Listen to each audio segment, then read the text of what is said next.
Hello, नमस्कार, आदाब, सत श्री अकाल, अस्सलाम वालेकुम। मैं हूं मोहम्मद अहमद काज़मी, लेकर आया हूं आपका पसंदीदा कार्यक्रम आपके रूबरू। इस कार्यक्रम में हम खबरों की तह तक पहुंचने की कोशिश करते हैं। अभी हाल ही में म्यांमार, बर्मा में जो हालात सामने आ रहे हैं, तकरीबन 1.5 महीना हो गया फौजी तख्ता पलट के बाद। वहां प्रोटेस्ट मुसलसल जारी हैं और तकरीबन हर दिन कुछ लोगों के मरने की खबर आती है वहां की सिक्योरिटी फोर्सेस, वहां की फौज के जरिए, और वो रुकने का नाम नहीं ले। इस मुल्क में लंबे अरसे से फौजी हुकूमत रही है, बीच में डेमोक्रेटिक हुकूमत रही, लेकिन इसके दौरान भी कम से कम 4 अहम मिनिस्ट्रीज फौज के हाथ में रही। तो फौज का एक अहम रोल रहा है एक लंबे अरसे से। बहुत ही गैर मामूली सूरत हाल है। आवाम मुसलसल प्रोटेस्ट मैदान में और वहां मारे जा रहे हैं। वहां के हालात समझने के लिए, ये हमारे भारत के पूरब में है, जिसको बर्मा भी कहा जाता है, और भारत से लगा हुआ मुल्क है, इसलिए हमें इसको समझने की बहुत जरूरत है। इस पर बात करने के लिए मेरे साथ आज खास मेहमान हैं, वरिष्ठ पत्रकार, सीनियर जर्नलिस्ट असद मिर्जा साहब, जो बीबीसी और खलीज टाइम्स के लिए लंबे वक्त तक काम करते रहे हैं, और अब बहुत से अखबारात में आपके कॉलम छपते हैं, जिसमें शारजा से गल्फ टुडे अखबार भी शामिल है। भारत में बहुत से अंग्रेजी और उर्दू अखबारात में आपका वीकली कॉलम छपता है, जिसमें आप नेशनल और इंटरनेशनल इश्यूज पर बहुत ही गहराई से लोगों के सामने फैक्ट्स रखते हैं। असद मिर्जा साहब, वेलकम है आपका मीडिया स्टार वर्ल्ड के लिए। वक्त देने के लिए आपका शुक्रिया। आप बताइए कि ये म्यांमार में अब क्या सूरत हाल है, क्या कुछ है, कौन सी फेज में इसे समझा जाए, क्या वापस डेमोक्रेसी की तरफ जाएगा? अभी जो लोग मारे जा रहे हैं, क्या इनका जो इनकी जो कुर्बानी है वो क्या वाकई कोई काम आ पाएगी, या क्या सूरत हाल है, क्या है, आप कैसे देख? शुक्रिया काज़मी साहब। देखिए, बर्मा या म्यांमार में जो सूरत हाल है, जैसा कि आपने कहा कि वहाँ पर फौज जो है काफ़ी लंबे अरसे से बरसर इक़्तिदार रही है। अगर हम ये कहें कि सन 1948 में आज़ाद होने के बाद से लेकर अब तक, यानी 71 साल के दौरान में आप बमुश्किल तमाम 4 या 5 साल ही कह सकते हैं, जबकि सिविलियन हुकूमत जो है वहाँ पर, जो कि सियासी तौर के ऊपर इंतखाबात में फतेह हासिल करने के बाद कायम की गई थी, इक़्तिदार में रही है। वरना ज़्यादातर अरसे तक जो है वहाँ पर फौजी हुकूमत ही कायम रही है। और उस अरसे के दौरान जब कि एक सिविलियन हुकूमत वहाँ पर बरसर इक़्तिदार थी, तब भी फौज के हाथ में अहम अमूर और अहम वज़ारतें जो हैं वो फौज की ही कमान में रही थी। और इसमें सबसे बड़ी चीज़ जो है वो ये है कि बर्मा से जो एक ख़ास मिनरल या एक कीमती पत्थर जो है जिसे जेड कहा जाता है, उसका एक्सपोर्ट होता है, जिसको के पूरा कारोबार जो है वो फौज के कंट्रोल में है। उसके अंदर कोई भी सिविलियन बाशिंदा जो है वो उसके एक्सपोर्ट या उसके प्रोडक्शन या उसके एक्सट्रैक्शन में कहीं पे भी किसी तरीके से शामिल नहीं है। ये पूरा कारोबार जो है फौज के हाथ में है। ग्लोबल विटनेस नामी एक आलमी फोरम के मुताबिक जो उन्होंने आदाद-ओ-शुमार जेट के कारोबार से जमा किए थे, उसके मुताबिक सन 2017 में जो है जेट के कारोबार की सालाना मालियत जो थी वो $31 बिलियन थी। तो इस 7 साल के अंदर वो बढ़कर हो सकता है तकरीबन $50 बिलियन से भी ज़्यादा हो चुकी हो। तो ये सारा कारोबार जो है वो फौज के ही हाथ में रहता है। और जो अभी मुज़ाहरे चल रहे हैं, उनके अंदर आप ये हम देख रहे हैं कि एक शिद्दत जो है वो आती चली जा रही है। अब मरने वालों की तादाद में भी इज़ाफ़ा हो रहा है। और हिमायत और फौज के मुखालिफ लोगों के दरमियान जो है झड़पें बढ़ती चली जा रही हैं। तो इसकी एक वजह मैं ये समझता हूँ कि अगर हम थोड़ा सा पीछे जाके देखें तो सन 2016 में जो है बराक ओबामा ने अमेरिका की जो सैंक्शंस बर्मा के ऊपर आयद की गई थी तिजारत के शोबे में, वो हटा ली थी। और सन 2017 में ट्रंप ने उसको दोबारा जो है नाफिज कर दिया था। और बर्मा जो है इस वक्त आलमी मुल्कों और ख़ास तौर से की बहुत सारी पाबंदियों के तहत जो है वो काम कर रहा है। तो हो सकता है कि जैसा आपने कहा कि बर्मा में हो सक कुछ चेंज रूनुमा होने के आसार जो हैं वो ज़ाहिर हो रहे हैं। तो हो सकता है कि अमेरिका में जो अभी नया बाइडेन इंतज़ामिया ने जो ज़ेर इक़्तिदार आया है, वो हो सकता है कि ये पाबंदियाँ हटाने या उसमें कुछ नरमी लाने या उसके अंदर हो सकता है वो शिद्दत भी ला सकते हैं, ताकि बर्मा में जो एक जमहूरी निज़ाम जो है उसको दोबारा से कायम किया जा सके। तो अभी कुछ भी साफ नहीं है कि ये क्या वजूहात हैं कि जिन वजह से सिविलियंस और आर्मी के बीच में जो एक मुसलसल झड़पें जारी हैं, उसमें वो क्या रुख लेंगी और क्या इसका आखिरी नतीजा निकलेगा? क्या बर्मा में एक जमहूरी हुकूमत दोबारा से कायम हो सकेगी या बर्मा में जो मिलिट्री का इक़्तिदार है वो जारी रहेगा? ये आने वाले वक़्तों में ही कुछ वाज़ेह हो सकेगा, लेकिन अवाम जो हैं वो एक तरीके से तंग आ चुके हैं, क्योंकि पिछले 71 साल के अंदर जो है जिस तरीके से जिस बर्बरियत से फ़ौजी हुकूमत ने बर्मा में हुक्मरानी की है, वो अवाम अब मुझे लगता है कि पानी सर से ऊँचा होता चला जा रहा है। अच्छा, आपने अमेरिका का ज़िक्र किया। अभी हाल ही में जब हमारी आपकी बात हो रही है, अमेरिका के 2 सीनियर मिनिस्टर्स, जो डिफेंस मिनिस्टर और फॉरेन मिनिस्टर, जहां उन्हें सेक्रेटरी ऑफ स्टेट और सेक्रेटरी डिफेंस कहा जाता है, वो जापान और साउथ कोरिया के दौरे पर हैं। जापान में पहले दिन की ही मुलाकातों में जो एजेंडा सामने आया था, उसमें भी म्यांमार का भी ज़िक्र था। तो क्या इस पूरे इस इलाके में चीन की तरफ से अक्सर ये इल्ज़ाम लगता रहा है कि अमेरिका ताइवान और सिंगापुर में मुदाखलत कर रहा है। तो क्या क्या उसी तरह का कोई सिनेरियो म्यांमार में भी नज़र आ रहा है? चूँकि म्यांमार की हुकूमत के ताल्लुकात चीन से निस्बतन बेहतर हैं। आपको इसमें क्या इंटरनेशनल प्लेयर्स भी कहीं नज़र आ रहे हैं या सिर्फ मकामी फ़ौज है जो हुकूमत पर कब्ज़ा करना चाहती है? देखिए, इंटरनेशनल प्लेयर्स की जहाँ तक बात है, तो ये जो खित्ता है, जो इंडो पैसिफिक का है, वो हालिया अरसे में उसको अमेरिका की पुष्टपनाही की वजह से एक ख़ास अहमियत जो है हासिल होती चली जा रही है। हमारी आपकी भी जो पिछली बातचीत हुई थी, उसमें हमने एक मर्तबा क्वाड का जो है वो ज़िक्र किया था कि अमेरिका, हिंदुस्तान, ऑस्ट्रेलिया, जापान, इन चारों मुल्कों के ऊपर जो एक क्वाड्रिलेटरल एक कोऑपरेशन पैक्ट बनाया जाए, पैसिफिक रीजन के दिफा और वहाँ के जो दीगर ममालिक हैं उनकी साथ इश्तराक जो है उसको कैसे ज़्यादा से ज़्यादा बढ़ाया जा सके, और इस क्वाड को जो है चीन ने ये किया था और इसको एक अमेरिका का एक प्लॉय बताया था कि वो इस खित्ते के अंदर अपनी असरात को कैसे ज़्यादा से ज़्यादा गहरा कर सकता है, वो उसका एक हरबा है। और जहाँ तक बर्मा और चीन के ताल्लुकात का ताल्लुक है, तो वो हम ये कह सकते हैं कि वो ज़्यादातर जो है, वो मार्केट फोर्सेस या एक कमर्शियल एंगल जो है, उसमें वो ज़्यादा अहमियत रखता है। क्योंकि चीन बर्मा का एक पड़ोसी मुल्क है और दोनों के दरमियान तिजारत जो है, वो काफ़ी बड़े लेवल पर होती है। और इसके अलावा गैर तस्दीक शुदा रिपोर्टों के मुताबिक कुछ ऐसी भी चीज़ें हैं कि जो बर्मा के ख़ास इलाके हैं, जैसे काचिन है या राखिन है, जहाँ पे कि रोहिंग्या लोग जो हैं वो आबाद हैं। उन इलाकों में कुछ ऐसी रिपोर्ट्स भी मंज़र-ए-आम पर आई थी कि वहाँ पर मादनियात के बहुत बड़े ज़खायर जो हैं वो मौजूद हैं, और बर्मा हुकूमत के पास वो वसाइल नहीं हैं कि वो उनका एक्सप्लोरेशन करके उनको एक कमर्शियल प्रोडक्शन लेवल तक ला सके। तो उस चीज़ के लिए वो बहुत हद तक जो है चीन के साथ इश्तराक करने की ख्वाह है, और चीन उसमें इसकी मदद कर रहा है।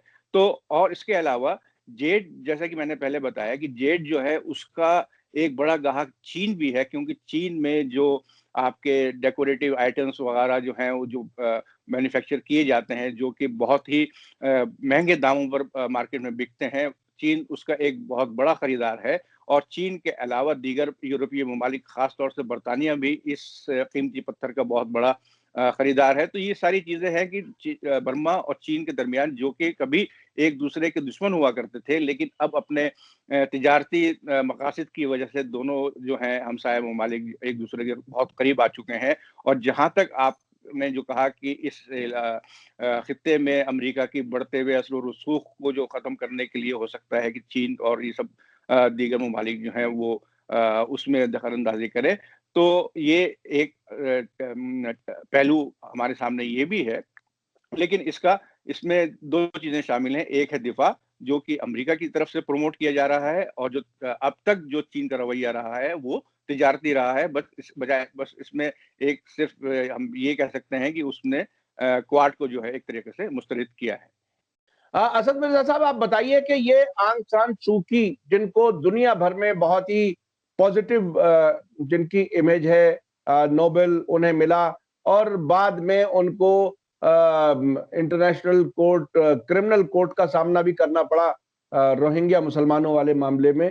आखिर वो कहाँ है, जेल में है, और किस तरह से उनका सियासी किरदार इस पूरे सिस्टम में आपको क्या लगता है? क्योंकि उनकी पार्टी ने हुकूमत की है तकरीबन 5 साल, और अब उनको बताया जाता है कि उनकी पार्टी इलेक्शन जीती थी, और फौज ने उनको उस दिन, जिस दिन हुकूमत नई बनने वाली थी, उसी दिन तख्ता पलट कर दिया।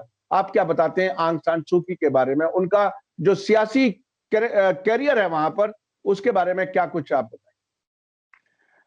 काज़मी साहब, आंग सान सू की जो हैं, वो बर्मा की हालिया सियासत में एक बहुत अहम किरदार अदा करने वाली शख्सियत हैं, और उनकी छवि जो है अब तक, मैं तो कहूँगा कि तकरीबन 2 साल पहले तक एक आलमी छवि जो थी, उसको हम प्रो डेमोक्रेसी और इंसानी हकूक़ के अलमबरदार माना जाता था उनको एक तरीके से। और वो उनका ख़ानदान, उनके वालिद ऑंग सान जो हैं, वो बर्मा की जंग आज़ादी के एक बहुत बड़े मुजाहिद थे। उनको आज़ादी से सिर्फ 1 साल कब्ल ही कत्ल कर दिया गया था। उस पॉलिटिकल लीडर यू विन जो हैं, उनके साथ जो उन काम करते थे, वो बर्मा के पहले वज़ीर-ए-आज़म बने थे, और उसके बाद जो बर्मा के अंदर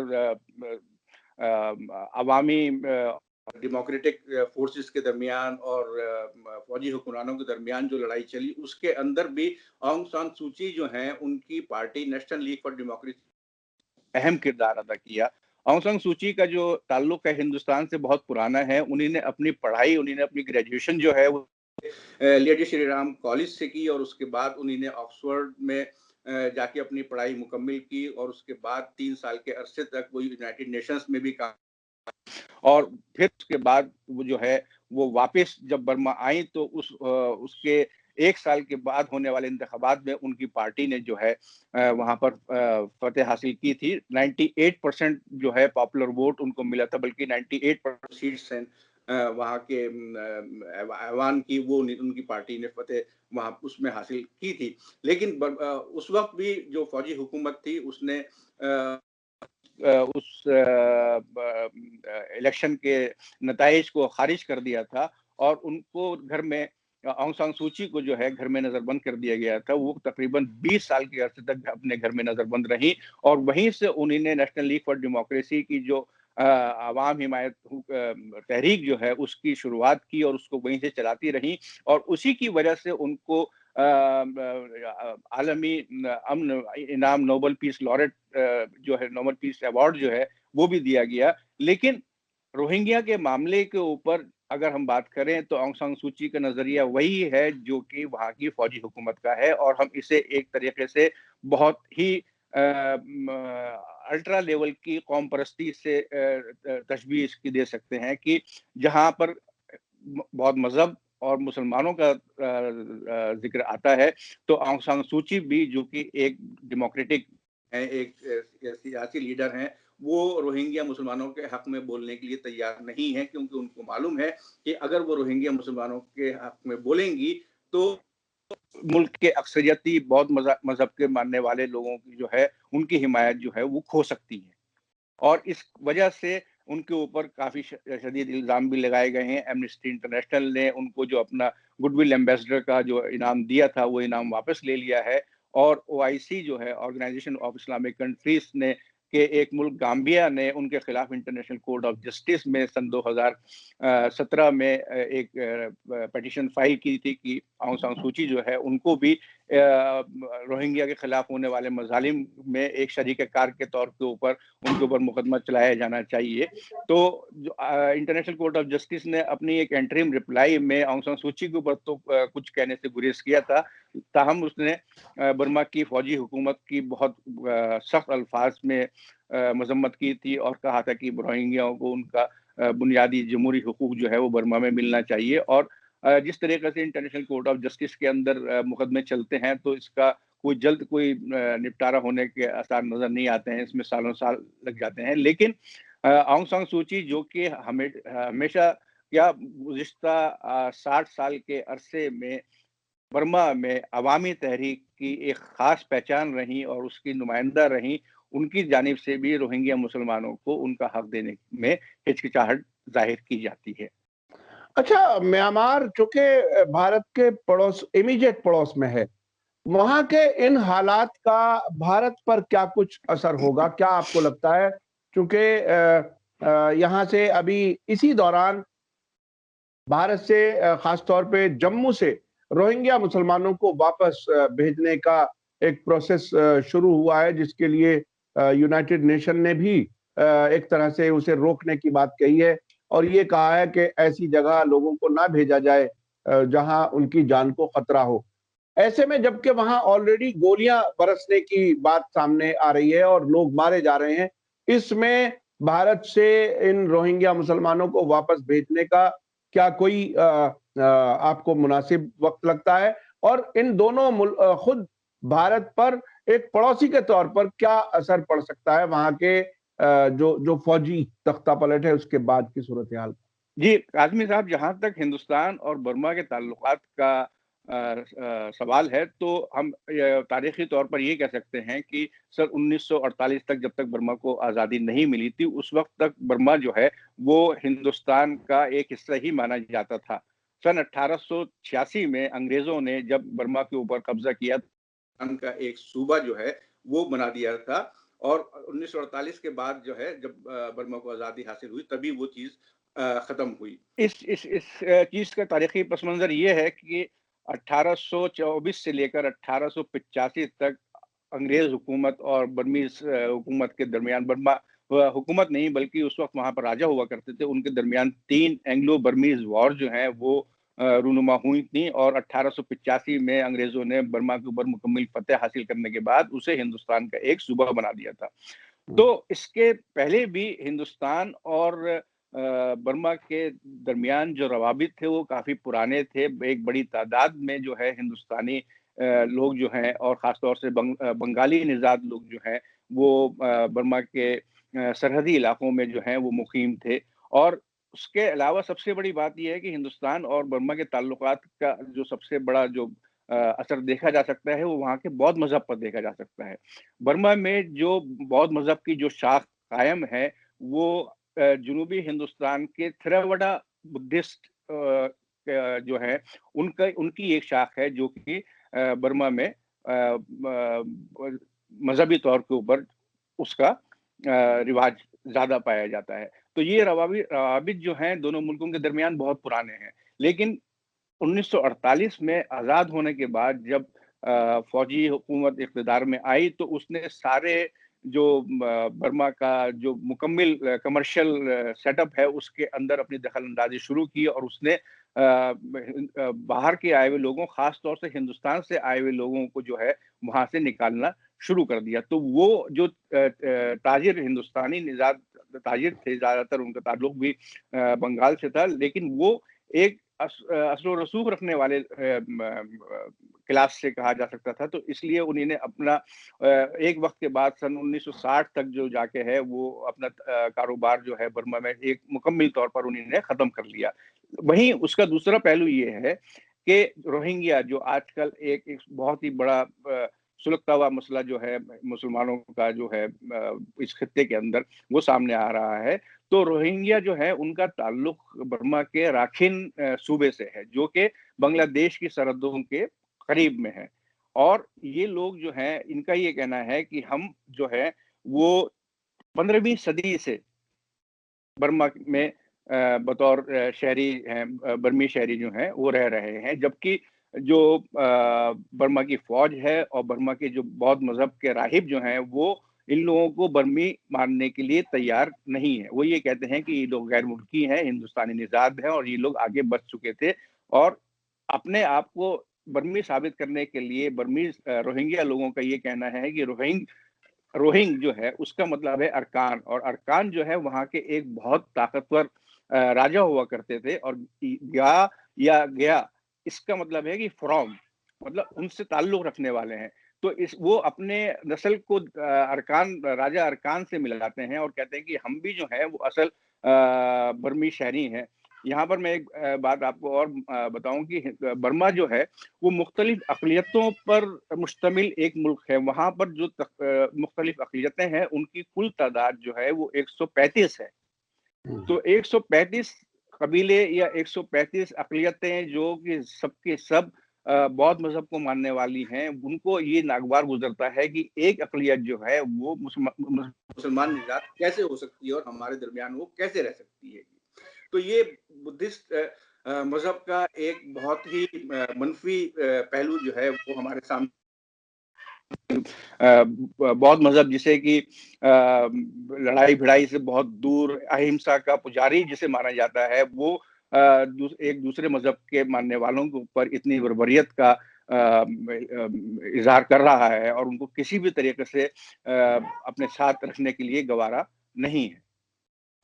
जी, बहुत बहुत शुक्रिया जनाब असद मिर्जा साहब, आपने बहुत ही गहराई से और तारीखी पस मंजर भी बताया और वहाँ की फौज किस लिए अपने हुकूमत वहाँ चाहती है और एक बहुत बड़ा कारोबार जेड पत्थर का, उसके बारे में भी आपने बताया। ये वाकई जब कभी हम वहाँ के विजुअल्स देखते हैं तो वहाँ के लोगों में कोई बहुत खुशहाली नजर नहीं आती। इसका मतलब ये है कि फौज के लोग जो हैं वो बहुत बड़ी रकम वो अपने, बहरहाल किस तरह से उसमें खुर्द-बुर्द हो रहा है या क्या हो रहा है वो तो वहाँ के मुल्क के मीडिया का या वहाँ के सियासतदानों का काम है।